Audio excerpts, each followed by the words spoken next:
The broadcast is now starting. All attendees are in listen-only mode. Hello, everyone. Welcome to this Thursday webinar with Technorizon UK. My name is Ricardo, and I'm the country manager of Technorizon UK here. Today we will talk about how you will maintain your business security these days. I know it's rough time, and it will be hosted by our business development manager, Gabriel Manman. Gabriel, could you hear me? Yes. Thanks, Ricardo. Good morning, everyone. Hope everyone's well and keeping you safe. Cool. So as Ricardo mentioned, welcome to our Webex session covering secure remote working. And again, as Ricardo mentioned, I'll be your host. My name is Gabriel. And for anyone that wants to check this recording later, will be posted on our page. If you want to share with a colleague or just revise again later, feel free to access. It will be on our page. Could you see my screen, Gabriel? Yes, I can. Can you see the presentation then? Yes, correct. Perfect. So go ahead. Cool. So before we start, let's just give a little bit overview about who we are, okay?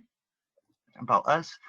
Technorizon is IT system integrator just focused in cybersecurity. We have over 25 years experience, and also we have a global footprint, and we partner with world-leading security technology to offer the best solutions to our customers. So first thing I want to do before we go over the tips is to go over some stats. Remote working stats. First to start, as we are aware at this point, most of us are self-isolating at home and working from home. With the joy of working remotely, it also brings risks such as working in a not secured network, which at the end of the day can cause data breaches and huge fines implied by the ICO. Today, we'll be covering some numbers, stories, and giving advice on remote working security. Let's start with some numbers, shall we?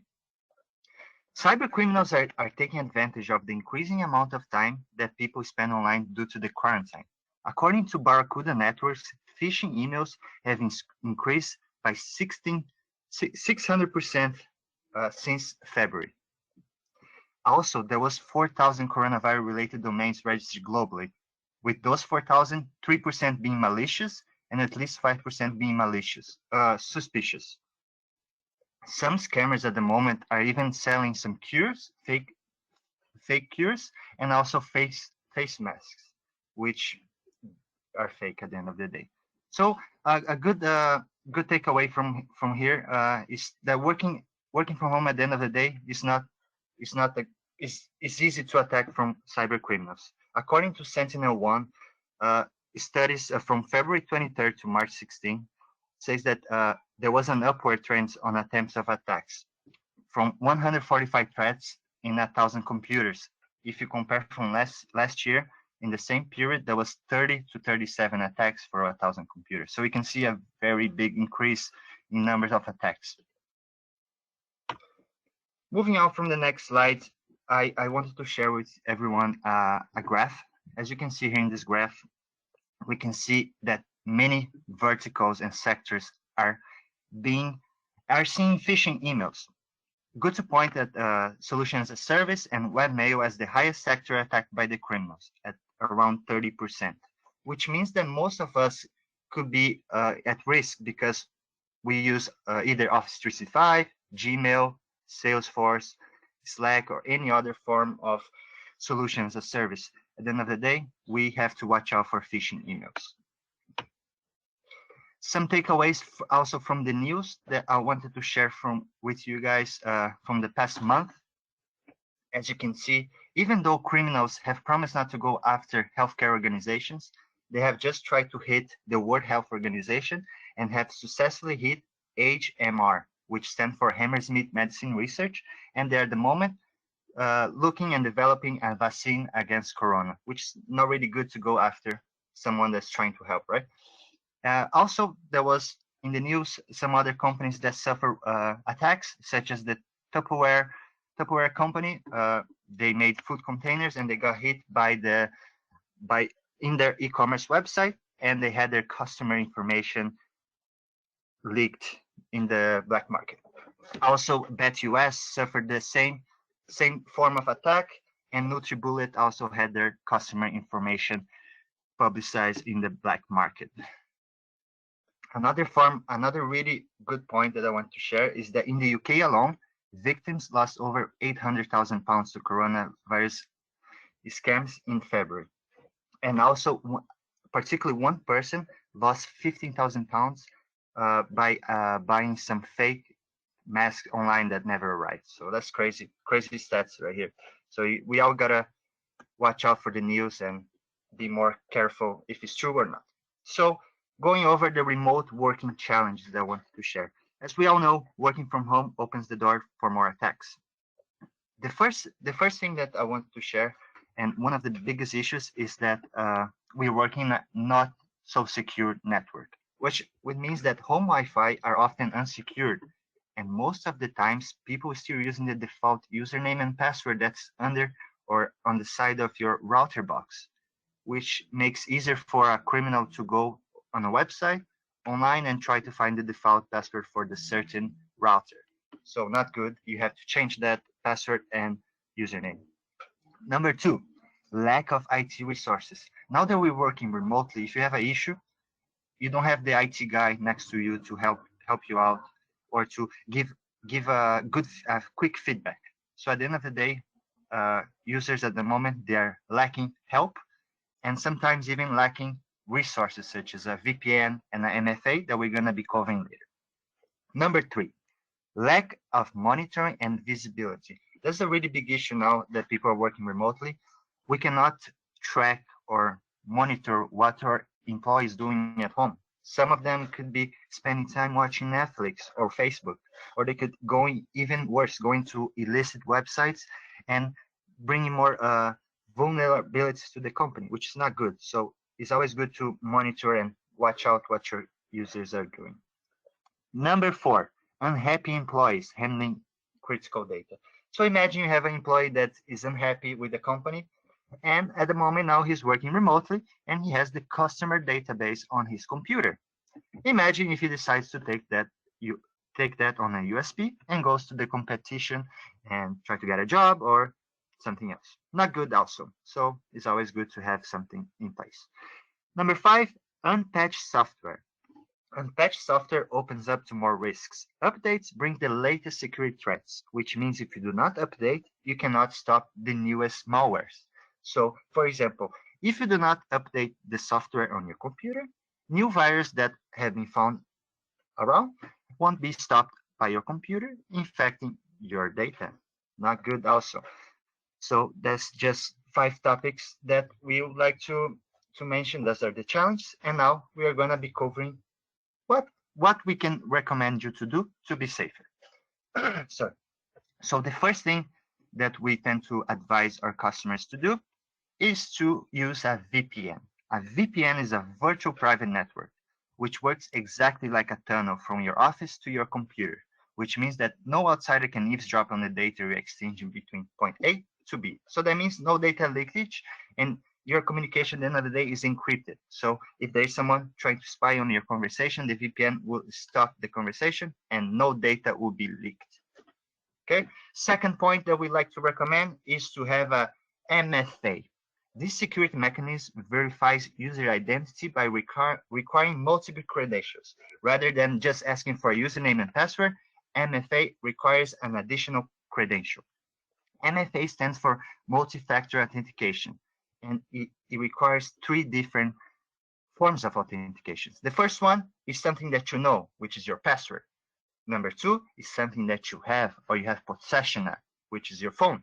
And number 3 is something that you are or something unique about you, which could be a fingerprint, a face scan, or even an eye scan. So at the end of the day, you have more locks for the door, which means it's harder for an intruder to get in. Next tip that we have here is to patch your software. Software updates bring new security features. So if you update your software, that means you're going to have the latest malware and virus around, and they will be able to stop them when it comes to your computer.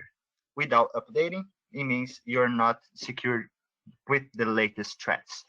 We all know that for an IT guy, patching every computer and every software on the company is a nightmare. So one thing that we've been telling a lot of remote users to do is to help them and at least update your computer once a week to keep things safer.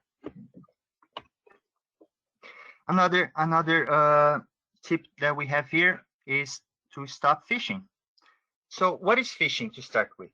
Phishing is a fake email from someone that you trust, ask you to do something, because if it's not, it's just a spam. 90% of attacks start with an email. As mentioned before, phishing emails have increased with the outbreak, and criminals are using the fear of corona to win money.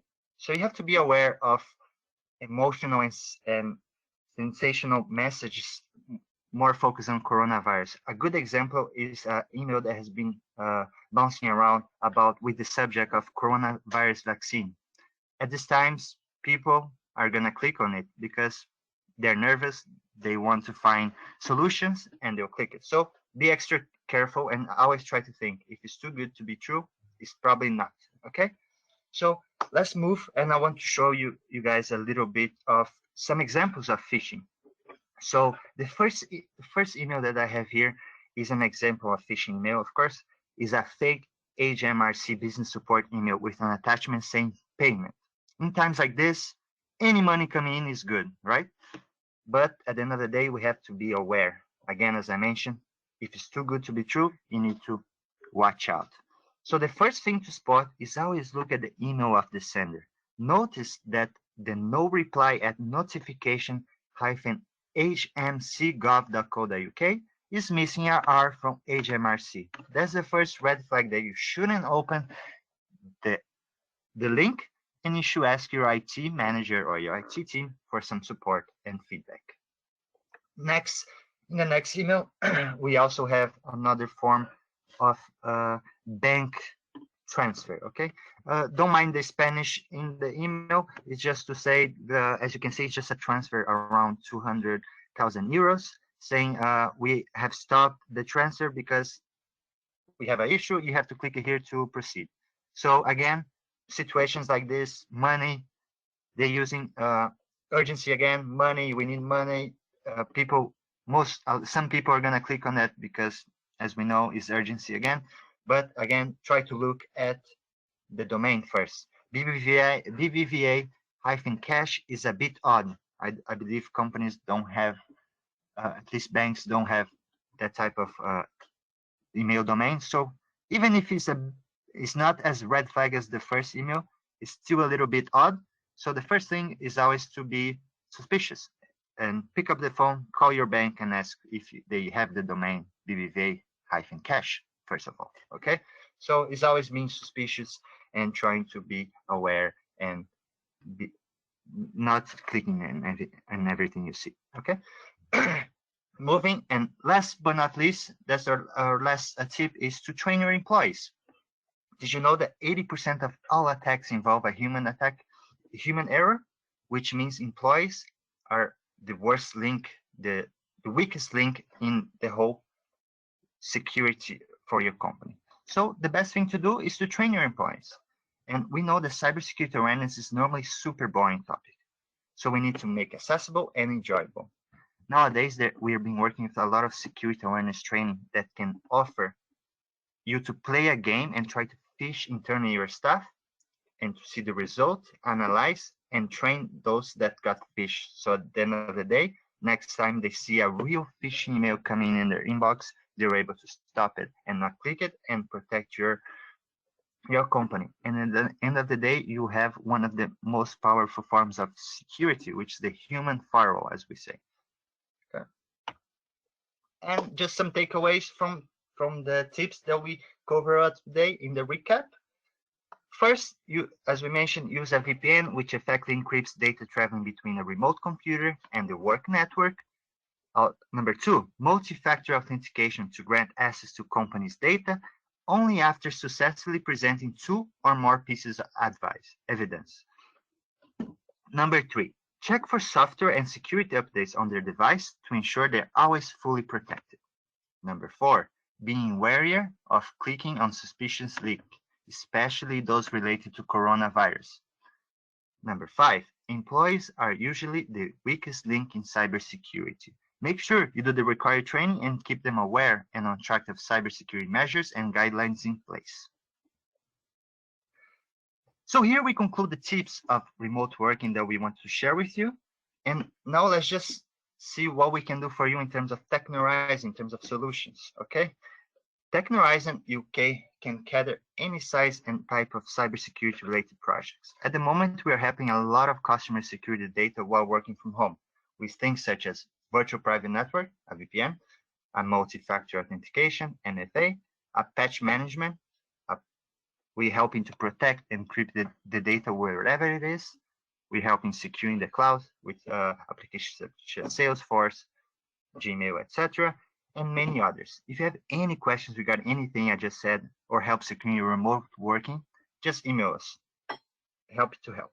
Our email will be in the last slide, and which will be cyberinquiries@Technorizon Group. And now I think it's time for some question Q&As, right, Ricardo? Yes, that's right. Thank you, Gabriel. Really, really interesting. Yeah, let's give something like 10 or 20 seconds as you used to give our attendees to write some questions on the question dashboard that you have on your side of the screen. All right. So we'll be back in 10 seconds, 10 to 15 seconds. Oh, that was quick. First one is for Gabriel. Gabriel, thank you very much for your time. Says, what about mobile phones? Do we need to secure them too? Good one. Well, definitely good question. So first of all, if your personal mobile has access to the company data, definitely you have to have a form of security measure. That's what we call the BOD, bring your own device method, and you should definitely have something monitoring what the device is doing. So it's always good if you have if you're planning on using your personal mobile phone with the company data, just ask your IT manager to put a VPN for you or something like, or multi-factor authentication, just to have more forms of security. Great. There's another one here. Says, what is the best way to protect yourself against ransomware? Well, that's I believe really good question too. It's a really hot topic because I got three of those. I group it to that one. Yeah, ransomware, as you saw in the news, some news that we've been seeing the past month, is still one of the biggest malwares and threats around. So it's definitely something that we have to watch out for. So there's two things that you can do to protect yourself from ransomware. First is to have an email filter, where you can filter phishing emails and spam. So something if you have Office 365 or Gmail. And the second thing is, as we mentioned before, to train your employees. At the end of the day, they have to be aware about phishing and about something that is a bit suspicious and not click it at the end of the day. That's what I mean by building the human firewall. Great. There's another one that I will answer, if may I. It says, what are the challenges for cybersecurity companies as yours in the current circumstances? For us, well, it is also challenging, right? Because we normally go with the customer, sit down with the customer by his side and ask him correct questions about how they keep up with the cybersecurity. The thing is, now these days we are doing a lot of remote sessions like this one, but one-to-one for companies that they are still having these concerns about cyber, and we're providing them best advice as we can. Okay. That was a really good question, because we are still working from home too. Another one here is, do we still need VPN from home to work connection, or do we need VPN only for unsecure Wi-Fi? Well, as Gabriel mentioned, your Wi-Fi probably at home is not as secure as the one that you got on your office. So yes, the answer is yes, you still need VPN connection to your work. That's right. Okay. Let's wait a little bit if there's any other questions. No. All right. Thank you very much, Gabriel, for your time. Thank you, everyone, for coming. See you next Thursday with the Cyber Thursdays. Probably next hot topic will be endpoints. We will speaking about probably about Panda, or the really famous endpoint software that will cover more part of the user-centric security. And yes, see you next Thursday. Thank you very much for everyone. Thank you, Gabriel. Take care. Stay safe. All right. Bye-bye.